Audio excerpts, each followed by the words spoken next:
Hello everyone. I am here today with my friend Gwen, and we are going to talk about friendship and how we got to know each other a little bit. She's going to tell you some stories and I'm probably going to interrupt her, and yeah, so that's what we're doing today. So I have known Gwen since when I met her, she was pregnant with her youngest child, and he's 10. Yes. He's 10. So I've known her for a long time, and I think, yeah, we were not super close at the beginning, and then she pursued me, but she'll tell you more about that. And yeah, so I'll let Gwen talk for a little bit about that. Well, let's see.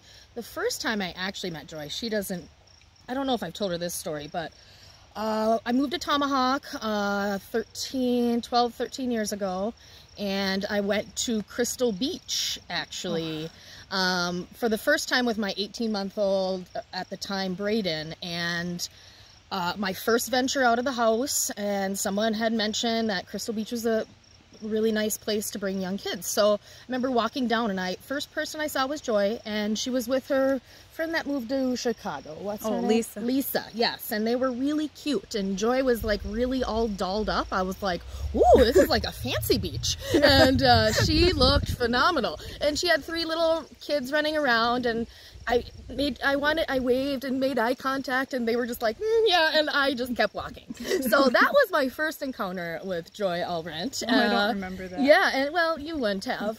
But yeah, but then we had a mutual friend, and we went to church, and where we probably first saw each other was church, maybe introduced. So, and we have a mutual friend, Sarah, that she would go to Sarah's house a lot, and I would just randomly pop in. And so I would see her there, and I remember one time, so I asked her over, and she kind of reluctantly said yes, and but kind of could tell she didn't really want to come. I was like, well, I don't care. So she came over, and we're sitting in my living room, and it was like, I don't know what we were talking about, but she was like, just so you know, I don't do friends well, and basically that she had enough. And I remember giggling inside and thinking, challenge accepted.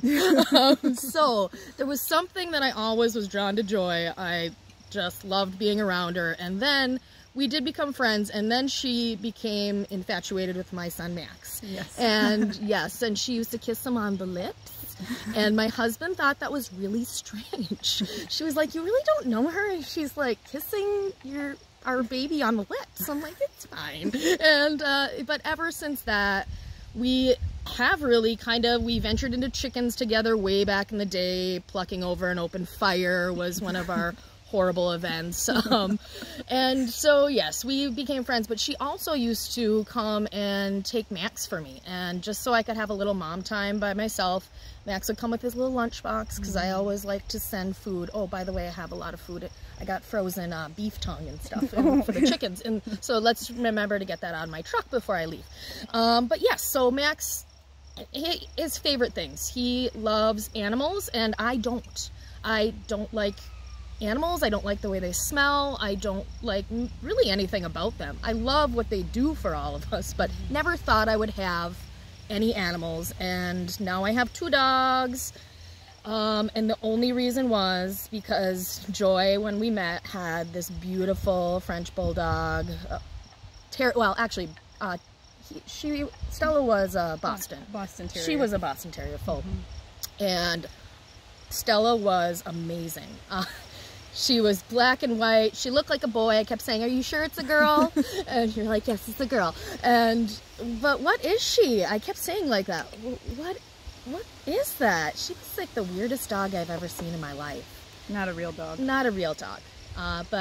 And down in our venture, Joy and I have gone through many events together, but we also got dogs together. So we have sister dogs. I'm sure you guys have all seen Minnie. Well, I have Ruby, her sister, and she has brought so much joy to my life, and mostly my family's as well. But I absolutely adore having my dogs now. So I would have never had dogs. And now I love chickens. I'm like obsessed with chickens, and I don't know why, but I go to the dollar store, make friends 6 feet apart now, but I still am like, yeah, I have chickens. And people are looking at me like, what? You have chickens? I'm like, my friend, we have Joyous Prairies and we do chickens. And they're like, oh, okay. And I don't know why I have the need to say it all the time. It's a good conversation starter. Yeah. It's better than what's the weather.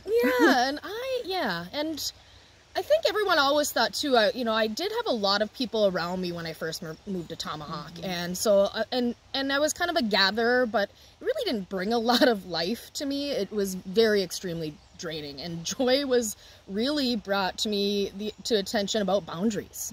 I was like, oh, I mean, I can tell people no, that they can't come over with their 10 children and me feed them all every day. Oh, I can. And so joy brought a lot of freedom to my life. I now have also, I mean, I do friends okay, but I don't necessarily, I know a lot of people, and actually a lot of people always say my name, like, oh, Gwen, this and that, and it actually really irks me.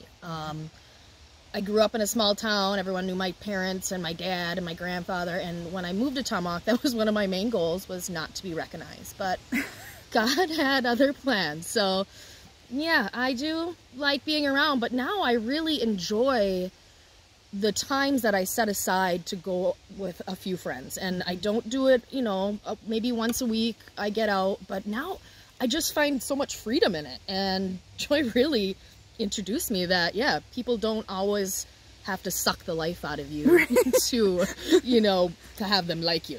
So because they will. Yeah, they will. And especially once they find that. And I always thought that was odd, because I'm always wanting to do for others and almost protect them. But then I'm like, if I'm not doing that for myself and I don't have a strong core group, it was a big major flop. Joy and I have gone through some really tough issues with friends. A lot of, other people's issues that kind of became ours, even though we have lots of issues of our own, like, for reals. But again, like, when we talk about ours, we almost laugh about it now. Like, that really does bring life to friendships, where you can love people for where they're at. You don't want them to stay there, but Joy really did say that, yeah, you don't have to have all these people around that aren't giving anything back to you. So that was really good. So I remember, and this was one thing about, we got an uneven table, because, it's always just slapped together. That's how I do everything. Coffee's so good. It is so good. Yeah, so we like to drink coffee and eat food. Every time we're together, that's what we do. We go up to Gwen's parents. Their family has, up in the UP, they call it a camp. So around here, they call it a cottage or a cabin, whatever. So we like to go up there for a weekend and spend time and eat food and drink coffee. And I always say, like, we have to eat our weight in food. And then we can just, sit and relax and do nothing, because moms need to do that. Oh, yes. But the first time that Gwen, I don't know if it was the first time you came over, or it was the first time that I remember you coming over, that kind of like sat with me. And it's something that has kind of always happened to me. I do remember that. Yeah. Yeah. And I mean, she came over, she kind of like, I hate to say this, but she kind of invited herself. She's like, well, I'm coming over. So, you're not just going to take my child. I'm going to come over, and he's not coming. Yeah. I'm like, okay. Yeah, no, I didn't bring any kids. I don't know where my kids were, but I do remember this. Well, so she sat at my kitchen counter, and I really asked her like a simple question, like, how was your last girls' weekend? And the poor thing just, oh my God. The poor thing just cried and cried. And I was like, oh my gosh, she's never going to want to come to my house again. I remember that. Why would anyone want to be my friend if I just ask them a question and they just cry? And it was so good, because I think, I know it is something about, some people that someone can just open up and, like empty their worries out. And if it is a person that gives back to you, then that's a safe place to be. And, Gwen has always, she has called me Joyous for as long as I've known her, even though I probably corrected her a few times. My name is Joy. And actually the reason that my channel is called Joyous Prairies is because of Gwen, because that's what she calls my yard, my farm, that she calls it Joyous Prairies. And she's called me Joyous forever, even in times of my life where I was anything but joyous. I was, sad and yucky, but she's always just called me Joyous. So if you wondered why the channel is called that, that's why. And yeah, so I remember that, and that day we then, when she was done crying, and we discussed, well, I don't know if we discussed much, because I'm more like just a listener, and then I'll add in a few things as we do. And you did pray for me out loud that day too, where, you know, that, which was good. And we need that sometimes. We need that a lot of time, probably more than we get it. But that day, then I started just talking to her about like chickens, and then I just kind of, I must have just gotten her roped in, because I said, well, I'm going to raise meat chickens, and that was actually the first time that I had raised meat chickens, and she's like, oh, well, I'm in. Let's do it. Yeah. And so, I didn't even think twice. And my husband's like, Great Lakes Food has sale on chickens, honey. I don't know why you want to rate. I'm like, what? He was like, yeah, some lady just told me there's a bunch of frozen chickens for sale at Great Lakes Foods. I was like, you're not getting the point here, honey. Yeah, my husband thought we were crazy for doing it. I'm sure yours did too. Well, no, my husband's kind of just used to me. That's true. He knows as long as if I'm invested in something and I'm going to do it and I'm not going to really ask for his help, he's totally okay with whatever I'm going to do. So he might think I'm crazy, but he keeps that. Yeah, that was so many years ago now. I was trying to think of how long it ago must be at least 6 years ago, I would say, that we started the chickens, which we've done, I would say, probably 6 rounds. Yep. We did 2 rounds one year, I think, even too. That was stupid. Yeah, so we have learned together how to raise and process chickens for the freezer, and that in itself probably would have made a pretty entertaining video, because I think we were both like vomiting in the grass. Oh, Lord. Yeah, but it's, So I know I have mentioned Gwen many times in my videos just by referring to her as my good friend, but you know, here she is, and I just wanted to chit-chat a little bit with her here and listen to her story. And we have a lot of good talks, and we have a lot of fun together, even if that fun means just sitting in chairs and laughing, you know, until we cry, which is what I do. I don't know if Gwen does that, but we do laugh a lot, even when we're like kind of sad. I mean, it could be really like a sad story, and then all of a sudden we'll just burst out laughing because life is funny like that. So, yeah, those are the good ones. You know, those are the friendships you need forever, is the ones where you are just upset with life, and then all of a sudden you just burst out into tears of joy. So, tears of joyous prairies. Yeah. Well, and you know, Gwen just talked about like what I taught her about boundaries, and that you don't need tons of people around you. And I know at the time that she had, you know, asked to be my friend, or I told her I had 2 friends, and that was plenty. And yeah, that was enough. you were capped out. And I know at that time I was really struggling. I was at that time trying to be something I wasn't. I was, you know, and I've talked about that in other videos, where I was trying to be what in our Northwoods culture is the ideal woman.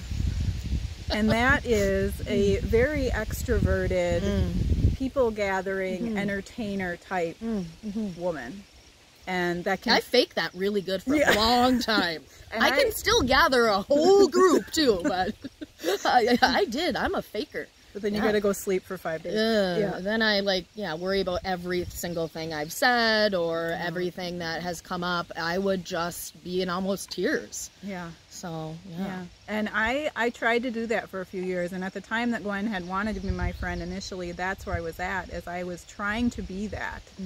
Because I was seeing culturally that was what was acceptable for a woman here, is that you needed to be this entertaining, hospitable, you know, have a beautiful home, and have, not that there's anything wrong with having a beautiful home, but have a home where you could bring all these people in and just entertain them and bless them and, you know, give in to them, and, you know, and be able to do it day after day after day. And for me, that was exhausting. And I couldn't even imagine having more than 2 friends because that was enough for me. And at that time, I was just not able to accept the friendship of another person. But you know, what Gwen taught me, and you know, I'm well past that now. I had to spend some time by myself and figure out who the heck I was. I was not this extroverted entertainer. And what Gwen taught me was that it is okay to have more than 2 friends. I still only have 2 friends. That must be my limit, because my one friend moved away. She's still my friend, but she's out in Oregon, so I don't see her all the time. But it's okay to have new friends, and you can trust people. And there are people out there that want to give back to you, not just take from you, you know. And I had said, and I don't think I've ever told Gwen this, but I told you guys this when I was talking about your support system. For a long time, I allowed my friendship with Gwen to be one-sided, where, you know, I was there for her, but I never let her see where it was hard for me. And I've changed that. I don't know when, maybe in the last 2 years, where I decided, like, this can't be one-sided. You know, I need to accept the love that she wants to give me. I can't just give it all to her all the time and be there and then not reciprocate, because, you know, but it takes a lot. It takes a long time for me to be able to do that, you know. Yes. And I have to see that a person isn't going to take everything that I've given them and run with it and then, you know, take advantage of me. Yes. So, and I think in the past, because of my good nature, well, and Gwen's good nature too, people take advantage and they bring over their 10 kids and drop them off, or they just, you know, use and use and use, and they never give back into it. So then you get kind of scarred and afraid.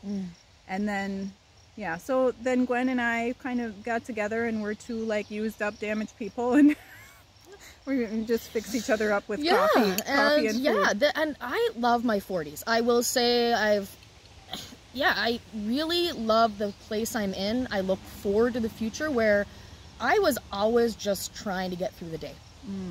I would literally just try to get through the day. I have a beautiful husband that I've been together since we were young. It's been like 26 years or something of togetherness, and I now am just able to even receive a lot of his, like, love. We have totally different love languages, and that, where I fought that for so long. I just served him. And I remember, you know, in church, when we were in groups, it was always about being submissive, and I hated that word, being submissive. And then I found out, I'm like, wow, I am really good at being submissive, but that's a good thing now too. I found that, I think that was definitely one of the roots of my issues, that I thought if I was fallible and if I didn't perform, that I was going to, I don't know, implode.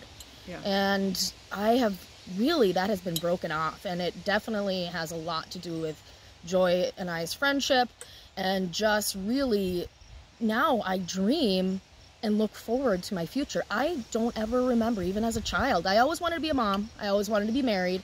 I always thought I'd be a working mom, and that, you know, God changed that. I literally had Brayden 13 years ago, and I was working at a chiropractic office, and my boss was like, oh, you'll be back, you will never be able to be a stay-at-home mom. And I saw his beautiful face, and he looked at me with his dark hair and his brown skin. We're like, ooh, my husband and I were like, why is he so dark? He just was for a little bit. He's real blonde now. But but I looked in his eyes, and he basically was like, what are you gonna do for me? And I was like, oh, we're gonna become best friends.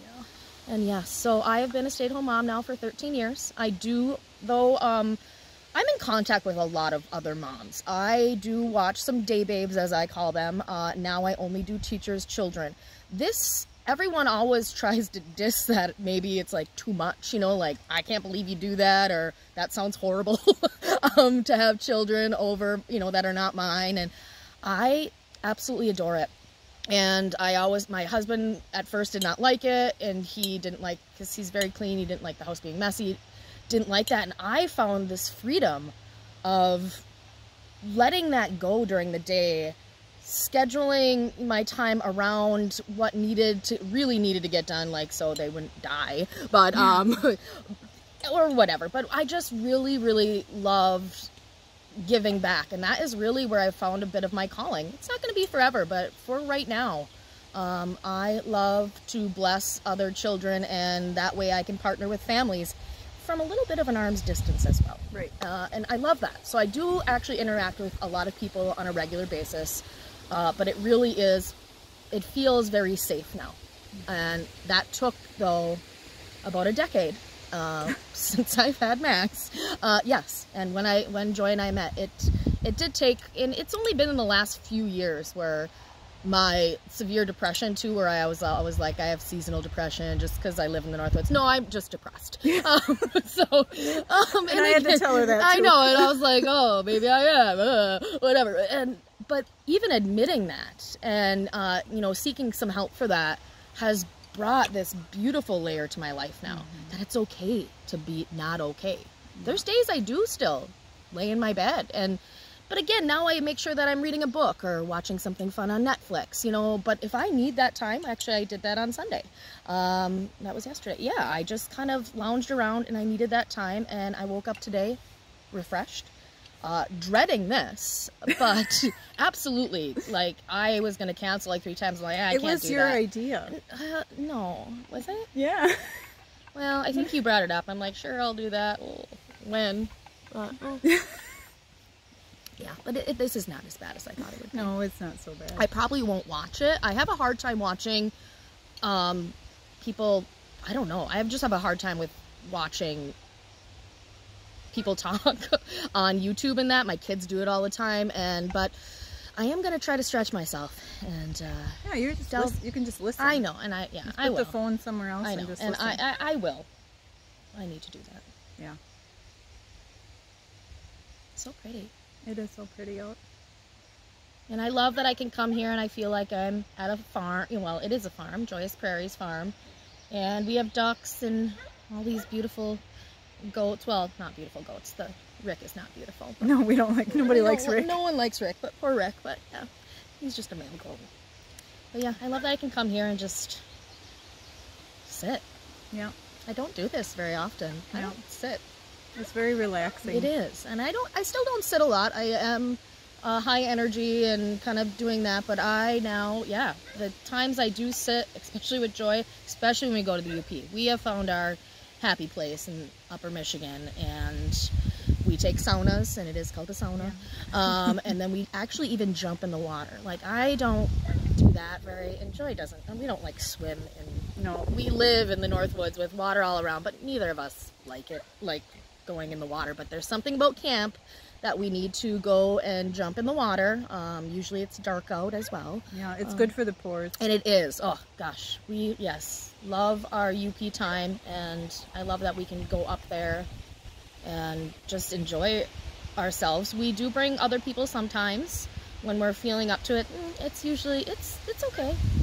But yeah, we like our time too. And the best time we had, I think, was when it rained the whole time. Oh yeah. We watched Pitbulls and Parolees. Yeah. Like 5 seasons or something, because it wasn't very nice. But we watched that Pitbulls and, you know, what is her name, Tia or Ty and whatever. Oh my gosh, we were like, why do we love this show so much? Cried. We're like, oh my gosh, those puppies, and oh yeah, we love that. That was fun. And Joy doesn't watch television, and there was nothing else to do though. Like, no, it was raining. It was raining and cold, and yeah, so we watched that, and we always cook porterhouses for some reason and eat them for breakfast, like Neanderthals, or just chewing on the bone. But yes, we eat well. And yeah, Joy and Sarah inspired me to cook too, and I've always cooked, and I do love to cook. I love saving money for my family, but yeah, they really introduced me how to different seasonings. The Indian food I still don't cook it for my family, but that is my favorite thing. They will both still bring me food because they know I love it. Yeah. And that is the way to my heart, is when someone brings me a meal that I did not cook and that my kids don't like, because they won't eat it. Then you don't have to share. No, I don't share. I tell them it's really spicy. I tell my day babes that all the time when I eat, oh, this is so spicy. Yeah, that didn't work with one of my children, telling him it was spicy, because he likes spicy food and he always has. So when he was little, he was like, I still want some. Okay. Well, I think we're gonna wrap it up. And I hope this was painless. It's painless. It's not so bad after all. It's not so bad. Yeah. I put makeup on today. Yeah. It's the first time in like 10 days. So to go to the dollar store does not require makeup. That's my outing usually. It does for me. Yeah, I know. And Joy always inspires me to get dressed up, and she always used to, her mom said that to her too. Like, you know, have your get ready, even if it's at the end of the day when your husband comes home. I was like, that's a good idea. I still don't do it very often. And yeah, my husband doesn't You don't want him to get too used to it. Yeah, but I do it. Usually when I do, he's like, where are you going? Like, dollar store. All right, guys. We'll see you next time.